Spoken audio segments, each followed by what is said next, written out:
Was there ever any part of you throughout the whole process, like especially at the weigh-in when he sort of did start mentioning, there's no, your God can't help you, go pray, was there ever a part of you at that point where you were just like about ready to snap? There was a point like when he pushed me and sort of I was like is this guy for real? And then and then I just sort of thought to myself, and my trainer was right there, and he goes, "You get paid to do it tomorrow, Uwee." And that stuck to my head right away. And I thought to myself, you know what, he's right. Like, because you can sort of react. You can, if I let's say I'd punched him and split his eye or something like that and jeopardize the fight, I wouldn't have been happy because I had put in 12 weeks of work Mm. to showcase my abilities in front of a crowd, in front of an audience. So there was definitely no point where I had completely lost it, but yeah, you do sort of think about it for that 1 second, but luckily enough, I kept my head.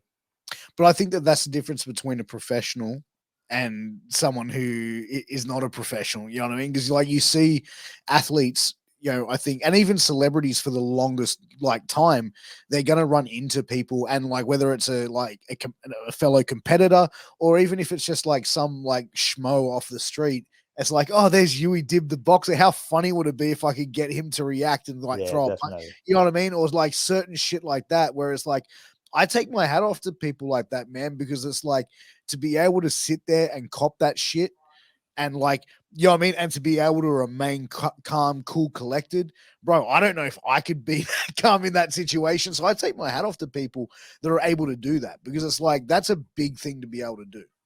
Yeah, look, it's not right that people sort of can take aim at, people with a bit of a profile. And look, I'm far from somebody that's got the greatest profile or anything like that. So I don't really cop that sort of stuff. You do cop it a bit online and things like that, Mm. and on different sort of forums. But um, in terms of like people that want to do that and attack, celebrities and things like that, it's not right.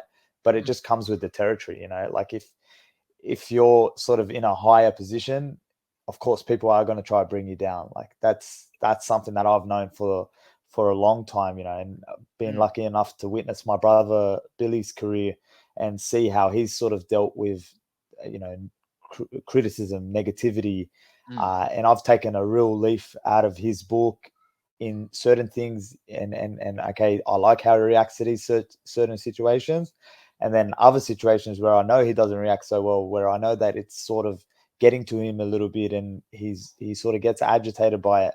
So for me, I looked at all of it and I was like, okay, I need to find that medium where I can, deal with the criticism because, like I said, it's going to come with the territory, no matter what you're doing. No matter what you're doing, once you're 100%. reaching a higher position, people are always going to try and bring you down, man. 100%. And I think as well, like you put yourself out there for that as well. Like when you start, like I think when you become a professional athlete, when you put yourself out in public forums, you know what I mean? Like you put yourself out there for people to comment on. And I feel like the best thing that you could probably do is like, listen, like someone gave me this advice. It's like, you know what I mean? Like, yeah, listen to people's feedback, but like, are you really going to take someone's feedback about how to drive a Ferrari when they're driving a Hyundai Excel?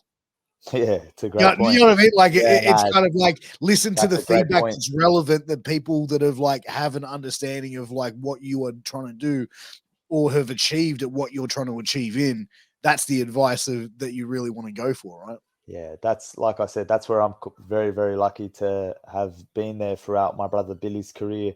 And I've seen so many amazing people and so many different mentors and, um, the likes of, oh man, like amazing boxers, whether it be Anthony Mundine, the Costa Zoos, people who have sort of given him advice, and I've sort of been there to witness that. Mm. And when he was signed to places like Golden Boy or to promoters like Golden Boy, and to SMS promotions, I was sort of understanding of what he was going through, and he'd relay to me like this is what they're telling me, and obviously for me, knowing that okay, I'm forging a career in the same path, I can take on a bit of that advice, but yeah, it all comes with experience, man. Like the more experience that you get, the more you know how to deal with certain situations, and I could actually admit that if I had fought Kai a couple of years back where I wasn't as mature as a person, where I wasn't a father, and I hadn't grown in life, I probably would have I probably would have like really, reacted to the things that he was doing. But that experience to me and the maturity, and I remember coming back after the fight, and my trainer, one of my trainers, Hussey, he said to me, I'm so proud of you, man, because you showed some real maturity there tonight, like maturity that you've never shown before. So like, that all comes with experience, life experiences, experience in the ring, whatever it is that you're dealing with. You can sort of take it and then implement it into whatever you're doing.